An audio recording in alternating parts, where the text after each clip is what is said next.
अमीर हैदर है and I welcome you all on behalf of Forsage. Forsage world का पहला 100% decentralized matrix project, right. Asad भाई ने आपसे अभी पिछले कुछ मिनटों में काफी इंपॉर्टेंट बात की है। उस इंपॉर्टेंट बात में उन्होंने एक बात ये बोली थी कि जब से मैं जॉब कर रहा हूँ, शायद 2-2.5 साल मेरे जॉब के जिसमें इन्हें 10 से 5 या जो भी इनका टाइम होता होगा उसमें काम करना होता था, और अगर उसमें वो छुट्टी कर लेते थे तो शायद उनकी सैलरी भी कट होती होगी, राइट। लेकिन फॉरसाज में मैं समझता हूँ पिछले 2-2.5 साल की इनकम जो है यहाँ से शायद पिछले 2-2.5 महीने में ये अर्न कर चुके हैं, वो बहुत इंडिपेंडेंटली अर्न करी है। उसमें ये किसी तरीके के ऑब्लाइज नहीं थे। अगर ये 4 दिन छुट्टी कर ले तो भी उनकी इनकम आ रही थी और आगे भी आएगी, right. This is the power of network that you build, right. So let's start. मैं ज्यादा टाइम वो ना करके I will start with I'll start with Forza. Just give me a moment. Let me share the screen with you guys.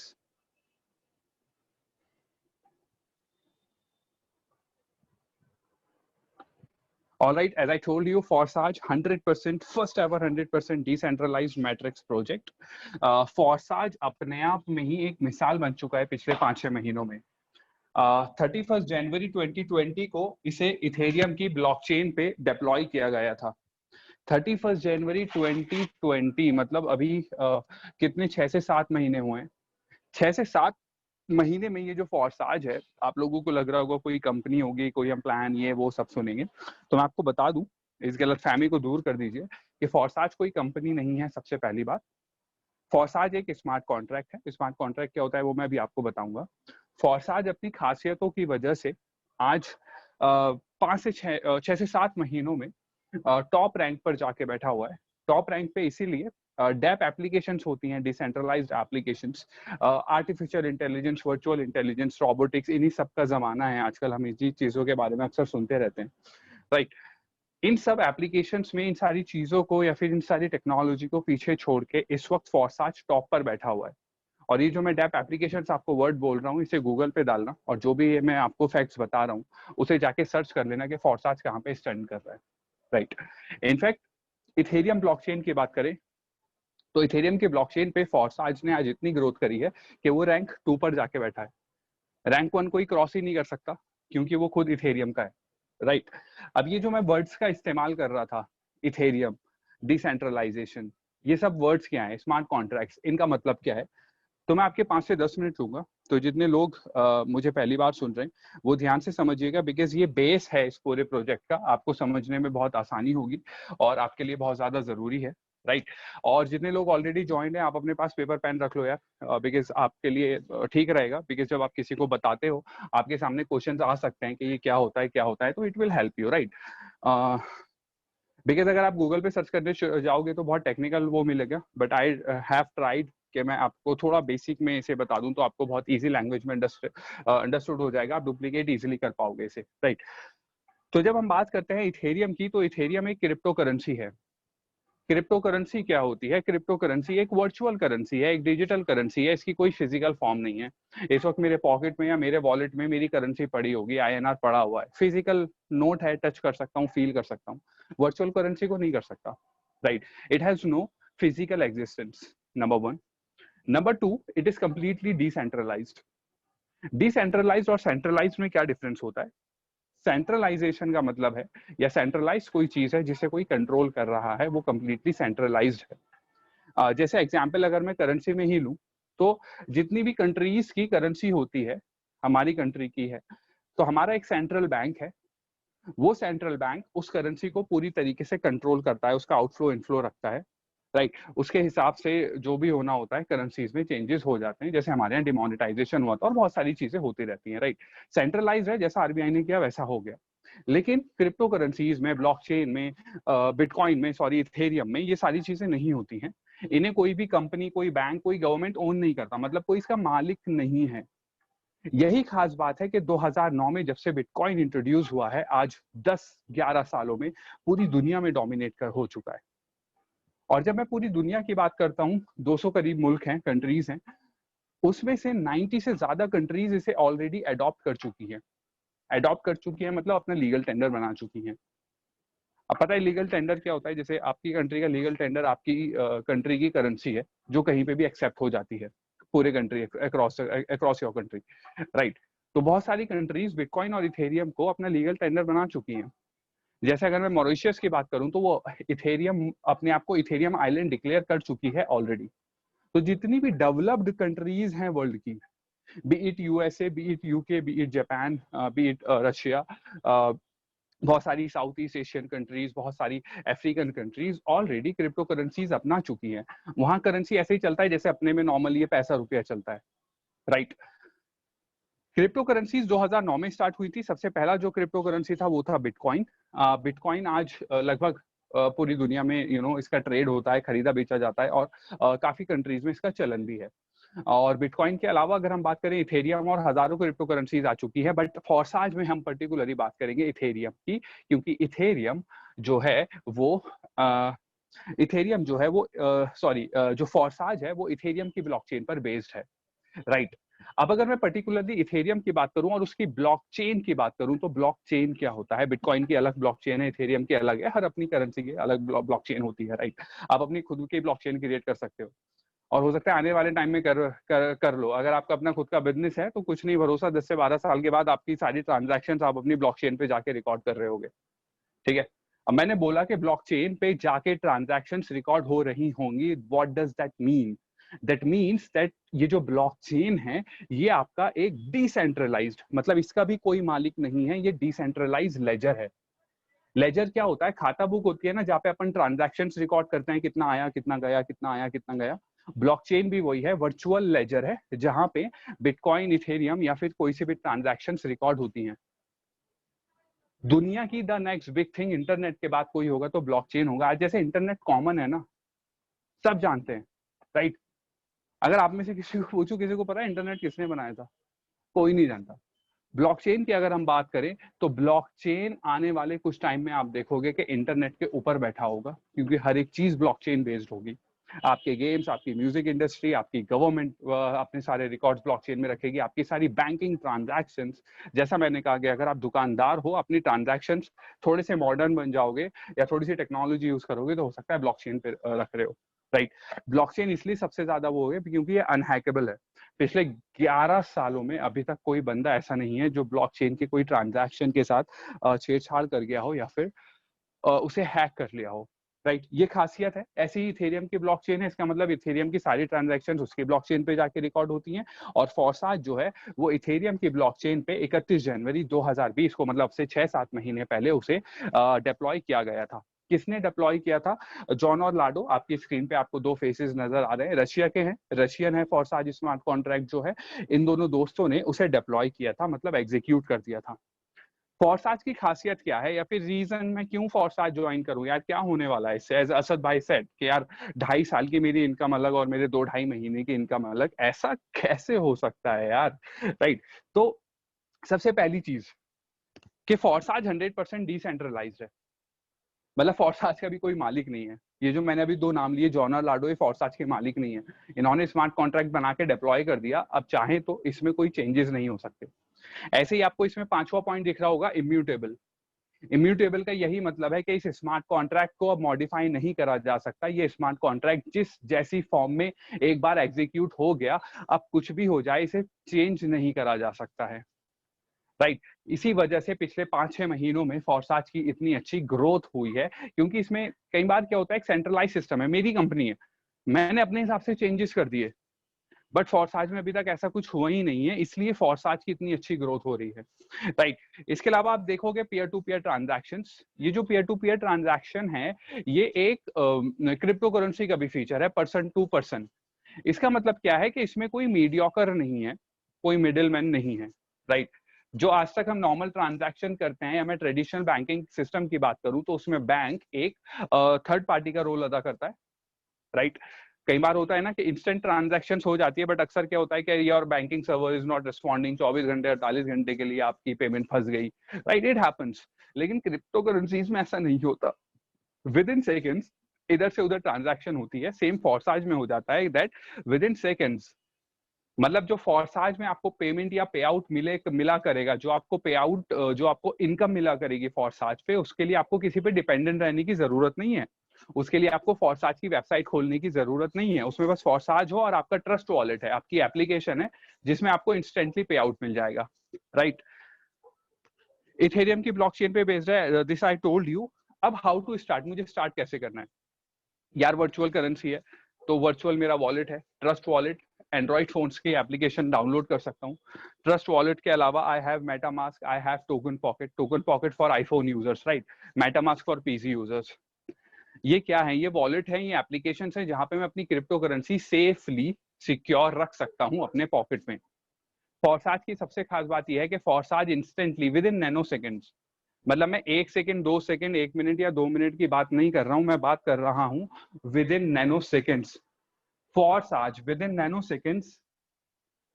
Nano seconds Forsage जो है आपकी payment को instantly transfer कर देता है इधर से उधर, राइट। अब इसके आगे जब मैं इसे डाउनलोड कर लेता हूं तो मुझे कितने अमाउंट की जरूरत पड़ती है? मुझे जरूरत पड़ती है 0.05 इथेरियम की। मुझे फॉरसाज कैसे स्टार्ट करना है? सबसे पहले मुझे एप्लीकेशन डाउनलोड करनी है। एप्लीकेशन डाउनलोड करने के बाद मुझे उसमें चाहिए होगा 0.05 इथेरियम। 0.05 इथेरियम का जो भी करंट वैल्यू रेट होता है, इस टाइम शायद 2200-2500 रुपए के आसपास आपको वो मिलेगा। आप उसे फॉरसाज में अपनी जर्नी स्टार्ट कर सकते हो, राइट। जैसे ही आप फॉरसाज में 0.05 इथेरियम डालते हो, वो 0.05 इथेरियम 2 इक्वल पार्ट्स में डिवाइड हो जाता है, राइट। दो इक्वल पार्ट्स में डिवाइड होके वो हो जाता है 0.025 और 0.025। एक प्रोग्राम होता है X3 और एक प्रोग्राम होता है X4। X3 और X4 को ध्यान से देखो, आपकी स्क्रीन पे आपको दिख रहे हैं कि X3 में 3 बॉक्सेस हैं और X4 में 6 बॉक्सेस हैं, राइट। मैं इनकी सेपरेटली वर्किंग बताता हूँ। X3 फर्दर 12 स्लॉट्स में डिवाइड है और X4 भी फर्दर 12 स्लॉट्स में डिवाइड है। ये जब 12 स्लॉट्स में चले जाते हैं तो हर स्लॉट जस्ट डबल वैल्यू का है। मतलब पहला स्लॉट अगर 0.025 का है तो दूसरा 0.5 का है, और ऐसे करते करते आखिरी स्लॉट 51.2 इथेरियम का है। मैं आपको बस पहले पहले स्लॉट्स की वर्किंग बताऊंगा और आपको पूरा क्लियर हो जाएगा, आपको पूरा क्लियर हो जाएगा कि बाकी के स्लॉट सेम वर्किंग है, किस तरीके से काम करते हैं, right. So let's come upon X3 first. As I told you and as you can see here कि X3 में आपके 3 बॉक्सेस हैं। 3 बॉक्सेस में 2 का कलर सेम है और एक का बिल्कुल डिफरेंट है, राइट। तो 2 कलर का सेम है, मतलब बॉक्स 1 और बॉक्स 2, इसमें जो भी बंदा आएगा या इसमें जो भी बंदा ज्वाइन करता है उनका 100% पे आउट मुझे मिलेगा और थर्ड पे मुझे नहीं मिलेगा। कैसे होता है इसे समझते हैं। X3 में मेरे पास 3 बॉक्सेस हैं, तो जब भी मैं किसी सिस्टम से इंट्रोड्यूस होता हूं या मैं कोई भी प्रोडक्ट या सर्विस इस्तेमाल करता हूं और मुझे वो अच्छा लगता है, तो मैं ऑटोमेटिकली, मेरे हम लोगों के अंदर इनबिल्ट है कि हम उसकी मार्केटिंग करना शुरू कर देते हैं कि यार ये तो बहुत शानदार मैंने प्रोडक्ट देखा या सर्विस देखा। Same happens with Forsage that whenever it comes, whenever I got a opportunity, a fantastic opportunity, मुझे लगता है लाइक असद भाई सेड कि मेरे इतनी इनकम अलग और इतनी इनकम अलग, अगर मैं इसे अपने किसी दोस्त से शेयर करता हूँ और वो मुझे ज्वाइन करेगा तो इंस्टेंटली वो मेरे बॉक्स 1 में ज्वाइन होगा और वो जितने भी अमाउंट से आएगा पहले स्लॉट की वैल्यू के हिसाब से वो 100% पे आउट मुझे मिलेगा, राइट। तो पहले स्लॉट में फर्स्ट बॉक्स में वो आएगा तो पहले स्लॉट की वैल्यू 0.025 है, तो उसने भी 0.025 दिया होगा और वो फर्स्ट बॉक्स का पे आउट इंस्टेंटली आ जाता है मेरे पास, राइट। ऐसे ही जब मेरा कोई दूसरा दोस्त ज्वाइन करेगा, उसका भी X3 में 0.025 गिरा होगा, X4 में 0.025 गिरा होगा, तो ये X3 का 0.025 इंस्टेंटली आ जाता है मेरे पास, राइट। क्लियर हुआ कि X3 में मेरे पास 3 बॉक्सेस हैं जिसमें से 2 बॉक्स यानी कि 2 दोस्त जब मुझे ज्वाइन करेंगे तो उनका 100% पे आउट आएगा मेरे पास, और जो थर्ड बॉक्स है जो आपको मेजेंटा कलर से दिख रहा है उसका जाता है मेरे अपलाइन स्पॉन्सर के पास। इसीलिए भी मैं कहता हूं कि ये बेस्ट सेंट्रलाइज डिसेंट्रलाइज प्रोजेक्ट है, क्योंकि इसका कोई मालिक नहीं है और ना इसमें कोई पे आउट किसी सेंट्रल कंपनी को जा रहा है, इसमें तो पे आउट आपस में ही डिस्ट्रीब्यूट हो रहा है, राइट। अब बात करते हैं X4 की। X3 में क्या होता है, जब ये मेजेंटा कलर है, मेजेंटा कलर का मतलब ये है कि ये री इन्वेस्ट के लिए रेडी हो गया, या इसने रिसाइकिल के लिए सारे स्लॉट्स को खाली कर दिया है, राइट। मतलब 3 दोस्त आ गए, अब मैं क्या करूंगा, तो वो 3 स्लॉट्स फिर से खाली हो गए, उन्हें फिर से रिफिल कर दो। क्या मुझे फिर से रिफिल करने के लिए फिर से री इन्वेस्टमेंट करना पड़ेगा? नहीं, आपने एक बार री इन्वेस्टमेंट कर दिया, बस काम तमाम। आप बस उसे रिफिल करते रहो और जितनी इनकम आप अर्न कर सकते हो आप करते रहो। इसके बाद X4 है। X4 में 6 बॉक्सेस हैं, as you can see on your screen, right. 3 boxes का कलर सेम है और बाकी 3 का बिल्कुल अलग है। ये कैसे वर्क करता है? ये ऐसे वर्क करता है कि इसमें जो बॉक्स 1 में आपका फ्रेंड ज्वाइन करेगा जब भी, तो उसका 100% पे आउट जाएगा आपके अपलाइन स्पॉन्सर के पास, आपके पास नहीं। फिर बॉक्स नंबर 3 फिल होगा, 1 के बाद 3 फिल होगा, अपने राइट स्क्रीन पर देखिए, 1 के बाद 3 फिल होगा। 3 जब फिल होगा तो उसका पे आउट 100% गिरेगा आपके पास। फिर 4 फिल होगा, सॉरी 5 फिल होगा, वो भी 100% आपके पास गिरेगा।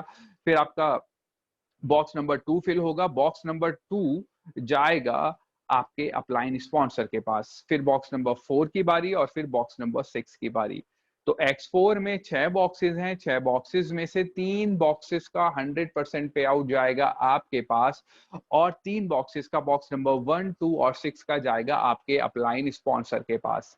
And as you can see on your screen that this 6th box is filled with magenta color, that means कि ये छठा बॉक्स रिफिल या रिसाइकिल के लिए खाली हो जाता है। दैट मीन्स अब X4 खाली हो गया, अब मैं क्या करूं?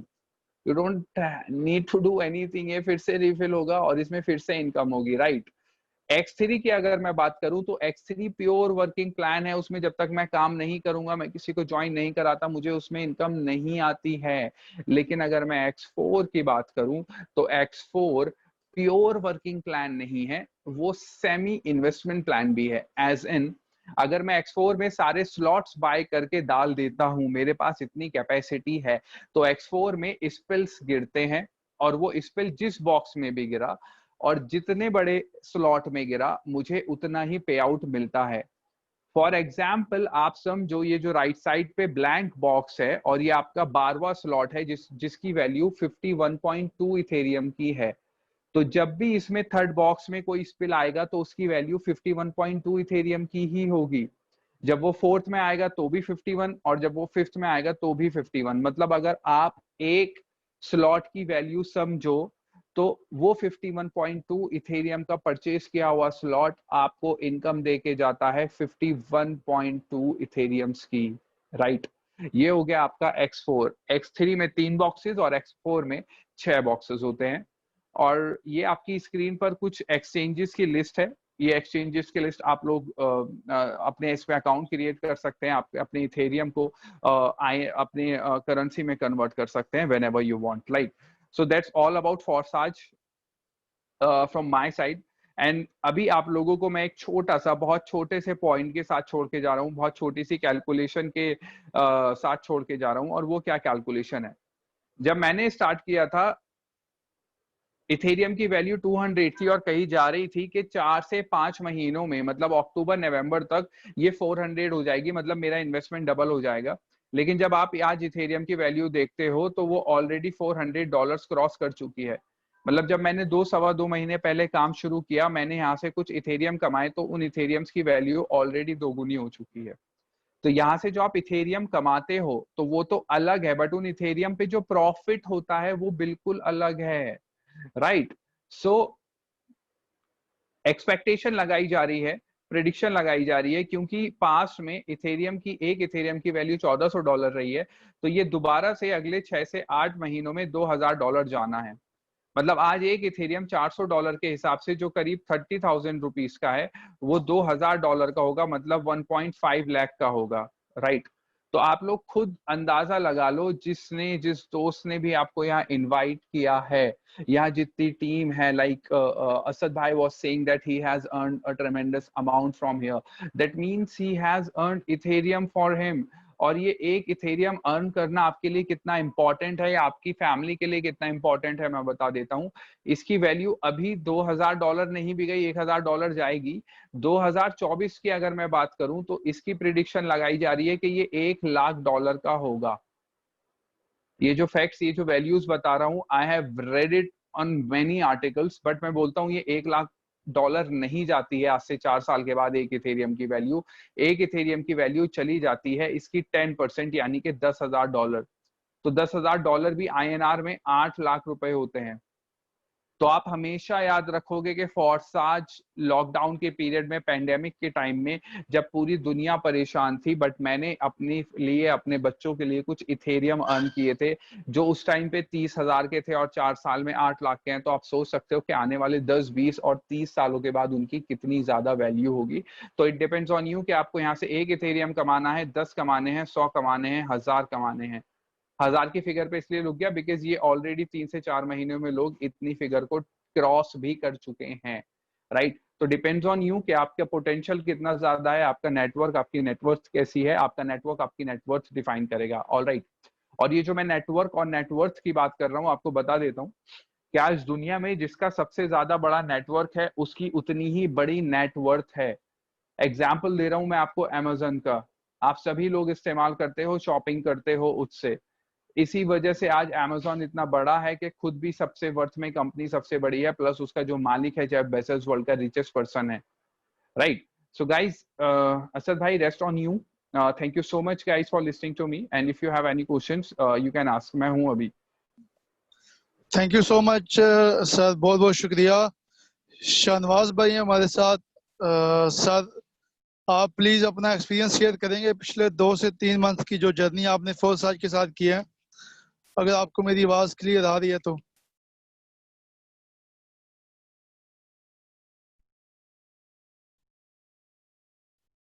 ओके, क्वेश्चन आंसर करते हैं। किसी भाई का कोई सवाल है तो वो करें, तो वो फिर शाहनवाज भाई जो है वो अपना एक्सपीरियंस भी शेयर करेंगे आप लोगों से, और इंशाल्लाह ताला हम